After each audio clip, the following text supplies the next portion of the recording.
오늘 시간에는 성 밖에서 세 번의 심판, 이 제목으로 하나님의 말씀을 살펴보도록 하겠습니다.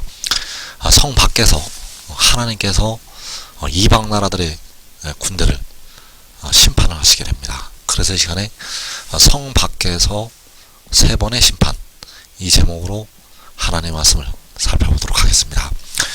그래서 먼저 요한계시록 6장에서 계시록 6장에서 이 땅에서 4분의 1이 죽는 환란이 일어나게 되는데, 그 4분의 1을 죽인 이방의 군대를 하나님께서 성 밖에서 심판을 하시게 됩니다.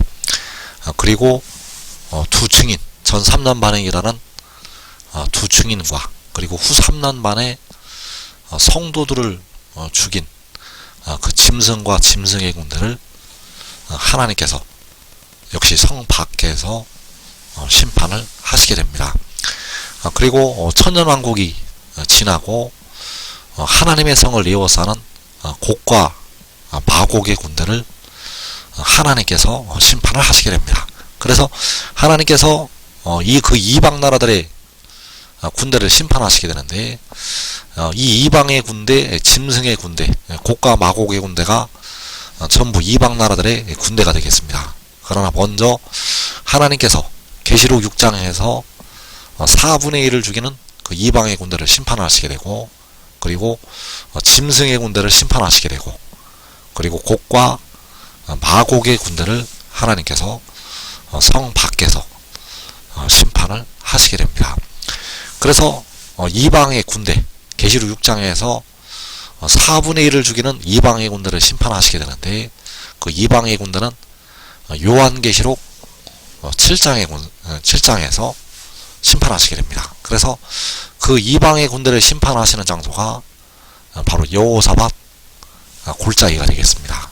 그 여호사밧 골짜기에서 이방의 군대를 심판하신다는 것, 그리고 그 이방의 군대를 심판하시는 장소가 바로 여호사밧 골짜기가 되겠는데, 그 여호사밧 골짜기는 바로 이 작은 성 밖이 되겠습니다. 그래서 이 작은 성은 바로 땅에 있는 작은 성이 되겠고, 바로 시편 46편에서 그 하나님의 성이 되겠습니다. 그래서 그 하나님의 성 밖에서 여호사밧 골짜기에서 이방의 군대를 심판하시게 됩니다. 그리고 짐승의 군대를 심판하시게 되는데, 짐승의 군대는 계시록 19장에서 아마겟돈에서 심판하시게 됩니다. 그래서 그 아마겟돈은 이 땅에 있는 중동에 있는 골짜기가 되겠습니다. 그 아마겟돈에서 심판을 하신다는 것. 그래서 이때 큰 성, 바로 하나님의 거룩한 성 새 예루살렘은 하늘에 있게 되고, 그 하늘에서 하늘의 군대들이 내려오게 되고, 그 성 밖에서 바로 아마겟돈에서 심판을 하시게 됩니다. 그리고 곡과 마곡을 심판하시게 되는데, 계시록 20장에서 계시록 20장에서 그 성을 에워싸는, 또 성도들의 진을 에워싸는 그 곡과 마곡을 심판을 하시게 됩니다. 역시 성 밖에서 심판을 하신다는 것. 그래서 이방의 군대를 1차로 심판하시게 되고, 그리고 짐승의 군대를 심판하시게 되고, 그리고 곡과 마곡의 군대를 심판을 하시게 됩니다. 그래서 그 이방의 군대를 심판하실 때 시편 97편 3절의 말씀이 이루어지게 됩니다. 불이 그의 앞에서 나와 사방의 대적들을 불사르시는도다. 자, 사방의 대적들이 바로 이방의 군대가 되겠습니다. 이 사방의 대적들은 바로 이방의 군대가 되겠고, 바로 계시록 6장에서 땅에 거하는 자들을 심판하여 우리 피를 갚아달라고 그들이 부르짖고 있는데, 그 땅에 거하는 자들이 바로 이방의 군대, 이 사방의 대적들을 불이 나와서 심판하시게 되는데, 바로 그 불이 이 작은 성에서 나와서, 그 작은 성에서 나와서 그 사방의 대적들 이방의 군대를 심판을 하시게 됩니다. 그리고 그 짐승의 군대를 심판하시게 되는데, 바로 계시록 6장에서 여섯째 대접이 쏟아질 때 그 짐승과 그 짐승의 군대를 아마겟돈으로 모으게 됩니다. 그래서 계시록 16장 16절에서 새 영이 히브리어로 아마겟돈이라 하는 곳으로 왕들을 모으더라. 자, 이 왕들은 짐승과 하나를 이루는 악한 왕들이 되겠습니다. 짐승과 하나 되는 이 왕들을 아마겟돈으로 모아서 계시록 19장에서 심판을 하게 됩니다. 그리고 계시록 19장에서 하늘의 군대들이 내려오게 되고, 하늘의 군대들이 어린 양과 함께 아마겟돈으로 내려와서 그 모인 짐승의 군대를 심판을 하게 됩니다. 그리고 그 곡과 마곡, 자, 이때는 천년왕국이 지나고, 천년왕국이 지나고 사탄이 옥에서 풀리게 되는데, 그 사탄이 곡과 마곡을 미혹을 하게 되고 하나님의 성을 에워싸게 됩니다. 그래서 계시록 20장 9절에서 그들이 지면에 널리 퍼져, 자, 그들은 곡과 마곡이 되겠고, 지면에 널리 퍼져서 성도들의 진과 사랑하시는 성을 두른다고 말씀을 하고 있습니다. 그래서 여기 성도들은 후 3년 만에 목배임을 받았던 바로 그 짐승을 이겼던 성도들이 되겠고, 자, 이들의 진과 사랑하시는 성을 두른다고 말씀을 하고 있습니다. 그래서 이 사랑하시는 성은 이때에는 하늘에 위치를 하고 있다는 사실, 성도들의 진은 이 땅에 위치를 하고 있고, 사랑하시는 성은 하늘에 이때는 위치를 하고 있다는 사실입니다. 그래서 이 하늘에 있는 성을 두르게 되고, 이 땅에 있는 성도들의 진을 곡과 마곡이 두르게 됩니다. 그래서 이들을 불이 내려와서 심판을 하게 됩니다. 그래서 이방의 군대를 1차로 계시록 7장에서 심판을 하시게 되고, 짐승의 군대를 계시록 19장에서, 그리고 곡과 마곡을 계시록 20장에서 심판을 하게 됩니다.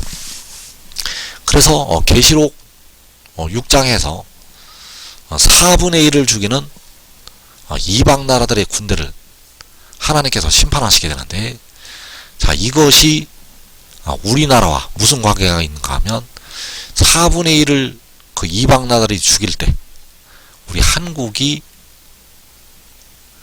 거의 다 전멸이 됩니다. 그 4분의 1을 죽일 때 우리 한국이 그 이방 나라들의 군대에게 거의 전멸이 된다는 것. 그래서 이때에 하나님께서 한 성을 남겨두시게 되는데, 그 한 성이 바로 시편 46편에서 하나님의 성이 되겠습니다. 그 하나님의 성을 하나님께서 이방의 군대들에게서 보호를 하시고 지켜 주시게 됩니다. 그래서 요한계시록 7장에서 여호사밧 골짜기에서 이 이방 나라들의 군대를 하나님께서 심판하시게 됩니다. 그래서 그 심판이 이루어질 때 불이 나와서 심판하시게 됩니다. 그래서 시편 97편 3절의 말씀을 다시 보게 되면, 불이 그의 앞에서 나와 사방의 대적들을 불사르시는도다. 이 사방의 대적들이 계시록 6장에서 땅에 거하는 자들, 백성들의 피를 흘린 이 땅에 거하는 자들을 불로 사르시게 됩니다. 그래서 그 불로 사르시는 곳이 여호사밧 골짜기가 되겠는데, 그 여호사밧 골짜기가 바로 이 해돋는데 우리 한국 땅이 되겠습니다. 이 한국 땅에서 불로 이방 나라들의 군대를, 바로 땅에 거하는 자들을 심판하시게 됩니다. 그래서 이때 계시록 6장에서 피를 흘린 하나님의 자녀들의 그 피를 갚아주시게 되고, 그 이방 나라들을 하나님께서 심판을 하신다는 것. 그래서 계시록 14장 19절에서 천사가 낫을 땅에 휘둘러 땅에 포도를 거두어 하나님의 진노의 큰 포도주 틀에 던짐에 성 밖에서 그 틀이 밟히니 틀에서 피가 나서 말 굴레까지 닿았고 1600 스타디온에 터졌더라. 자, 여기에서 땅에 포도를 거둔다고 말씀을 하고 있는데, 이 땅의 포도가 바로 사방의 대적들을 불살한다고 할 때 사방의 대적들이 되겠습니다. 이 땅의 포도가 바로 사방의 대적들. 그래서 이 땅의 포도가 다섯째 인에서 땅에 거하는 자들을 심판하여 우리 피를 갚아달라고 부르짖을 때 그 땅에 거하는 자들, 하나님의 백성들의 피를 흘린 땅에 거하는 자들을 거두어서 하나님의 진노의 큰 포도주 틀에 던지게 됩니다. 그래서 하나님의 진노의 큰 포도주 틀이 바로 여호사밧 골짜기가 되겠고, 그 골짜기에 모아서 이 땅의 포도를 모아서 하나님께서 심판하시게 됩니다. 그래서 성 밖에서 그 틀이 밟힌다고 말씀하셨는데, 그 성 밖이 바로 여호사밧 골짜기. 그래서 틀에서 피가 나서 말 굴레까지 닿았고 1600 스타디온에 퍼졌더라. 즉 악인들의 피가 1600 스타디온에 퍼지게 됩니다. 그래서 1600 스타디온은 약 320 킬로미터가 되겠는데, 바로 우리 한국 땅의 평균 넓이가 되겠습니다. 우리 한국 땅의 평균 넓이가 약 300km. 그래서 이 한국 땅에서 하나님께서 계시록 6장에서 백성들의 피를 흘린 악인들을 심판하시게 됩니다. 계시록 7장에서 그 여호사밧 골짜기에 그 땅에 거하는 자들을 하나님께서 모아서 심판을 하신다는 것. 그래서 불로 사르시게 되고 칼로 그 이방 나라들의 군대를 심판하시게 됩니다. 그래서 계시록 6장에서 우리 한국은 거의 전멸이 되었다가 계시록 7장에서 그 마른 뼈들이 일어나게 됩니다. 그 마른 뼈들이 일어나서 하나님의 나라가 세워지게 됩니다. 그래서 계시록 7장에서 성 밖에서 그 틀이 밟히게 되는데, 자, 이 말씀이 계시록 14장에 기록이 되어 있는데, 계시록 14장의 말씀이 계시록 7장에서 이루어지게 됩니다. 그래서 그 틀이 밟히기 전에 계시록 6장에서 4분의 1이 죽임을 당할 때 하나님께서 우리 한국이 거의 멸망을 할 때 이 성을 보호를 하신다는 사실입니다. 하나님께서 요한계시록 6장에서 우리 한국이 거의 전멸이 될 때 하나님께서는 이 한 성을 보호를 하신다는 것. 그래서 이사 31장 5절에서 새가 날개치며 그 새끼를 보호함 같이 나 만군의 여호와가 예루살렘을 보호할 것이라. 그것을 호위하며 건지며 뛰어넘어 구원하리라 하셨느니라. 자, 새가 날개치며 그 새끼를 보호함 같이 나 만군의 여호와가 예루살렘을 보호할 것이라고 말씀을 하셨습니다. 하나님 아버지께서 예루살렘을 보호하신다고 말씀을 하고 있다는 것. 그래서 여기서 말씀하는 예루살렘은 시편 46편에 하나님의 성이 되겠고, 그 성은 이 해돋는데 우리 한국 땅에 있게 됩니다. 그래서 그 성을, 그 예루살렘을 보호하시게 됩니다. 그래서 여기서 말씀하는 예루살렘은 지금 있는 예루살렘이 아니라 지금 있는 예루살렘보다 영적으로 높은 위치에 있는 위에 있는 예루살렘을 가리켜서 말씀을 하고 있습니다. 지금 있는 예루살렘이 아니라 지금 있는 예루살렘보다 높은 위치에 있는 위에 있는 예루살렘, 그 위에 있는 예루살렘을 하나님께서 보호하시게 됩니다. 그래서 요한계시록 6장에서 4분의 1이 죽는 환란이 일어나도 이 성은 하나님께서 보호를 하신다는 사실입니다. 계시록 6장에서 4분의 1이 죽는 환란에서 이 성을 보호하신다는 것. 그래서 그 성 밖에서 그 틀이 밟히게 되고 이방의 군대가 심판을 받게 됩니다.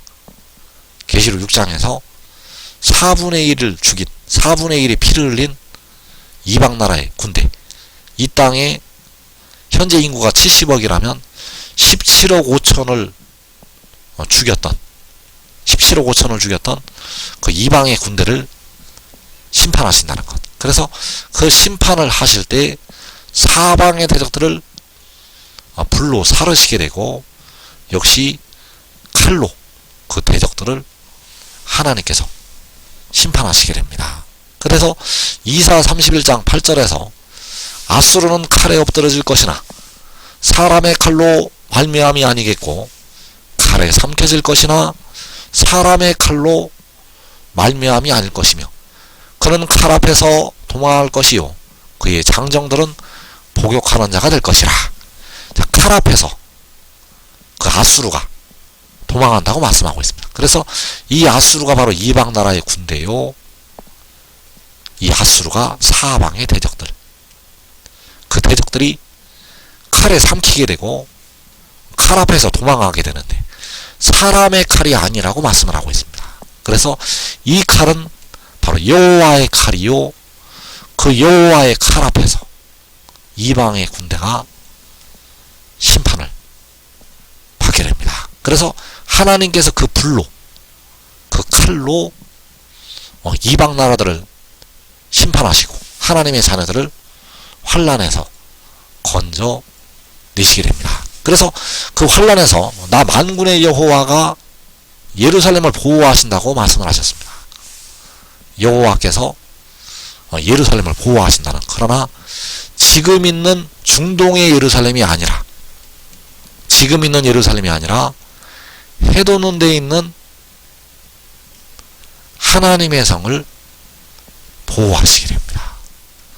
그래서 여호와께서 예루살렘을 보호하시는데 그 예루살렘은 요한계시록 6장에서 이 해돋는 데 있는 작은 성읍이 되겠습니다. 그래서 그 환란의 날에 그 성에서는 한 시내가 흐르게 됩니다. 그래서 시편 46편 4절에서 한 시내가 있어 나뉘어 흘러 하나님의 성 곧 지존하신 이의 성소를 기쁘게 하도다. 하나님이 그 성 중에 계심에 성이 흔들리지 아니할 것이라. 새벽에 하나님이 도우시리로다.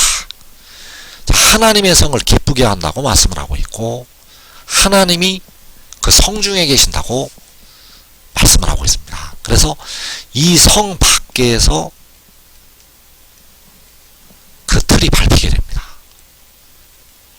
이 성 밖에서 그 틀이 밟히게 되는데 바로 그 여호사밧 골짜기에서 그 이방의 군대를 심판하시게 됩니다. 그래서 여기서 말씀한 하나님의 성은 해돋는 나라의 작은 성읍, 이 성 밖에서 그 틀이 밟혀서 이방의 군대를 심판하시게 됩니다. 그래서 그 환란의 날에 그 아들로부터 바로 지혜로부터 한 시내가 나오게 됩니다. 그 지혜로부터 한 시내가 나오게 되는데 이 한 시내가 바로 생명수요 7 눈이 되겠습니다. 그래서 의의 나무들과 그 가족들은 먼저 이 물을 마시고 계시록 6장의 환란 날부터 영생으로 들어가게 됩니다. 그 의의 나무들과 그 가족들은 먼저 영생으로 들어간다는 것. 대부분의 백성들은 계시록 7장에서 영생으로 들어가게 됩니다. 아담부터 이 마지막 때 데려감을 얻는 자들까지 계시록 7장에서 영생으로 들어간다는 것. 그러나 의의 나무들은 먼저 계시록 6장에서 하나님의 성에서 영생으로 들어가게 된다는 사실입니다. 그래서 여호와께서, 바로 아버지께서 예루살렘을 보호하신다고 말씀하셨는데, 그 보호하시는 예루살렘이 이 해도는 데의 작은 성읍. 그래서 여기에서 영생이 시작이 되는데, 바로 그 지혜와 지혜를 따랐던 의의 나무들과 그 가족들에게 영생이 시작이 됩니다. 그래서 시편 133편은 바로 계시록 6장에서 이루어지게 되는 말씀이 되겠습니다.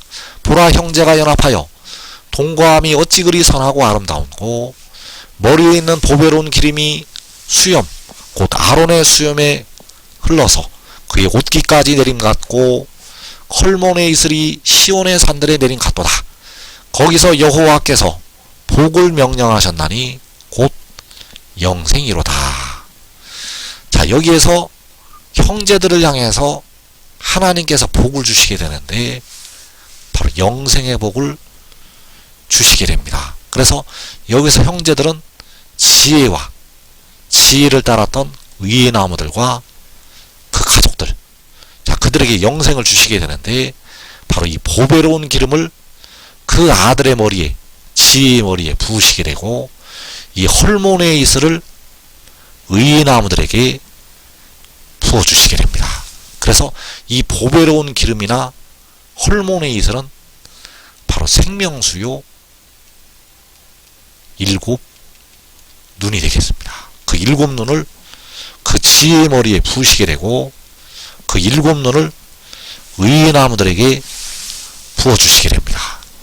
그래서 아버지께서는 그 환난의 날에 그 아들에게, 바로 지혜에게 보배로운 기름을 부어주시게 되고, 그 아들을 통해서 의의 나무들과 그의 가족들에게 헐몬의 이슬, 바로 생명수를 부어주시게 됩니다. 바로 만군의 여호와께서 보호하시는 예루살렘 안에서, 바로 해도는 나라의 이 작은 성읍에서 하나님께서 이 영생의 복을 주시게 됩니다. 그래서 지금 믿고 하늘이를 믿고 순종하는 자들은 자기와 자기의 가족이 그 환난의 날에 먼저 영생으로 들어가게 됩니다. 이 복된 자리에 꼭 들어가기를 축원합니다.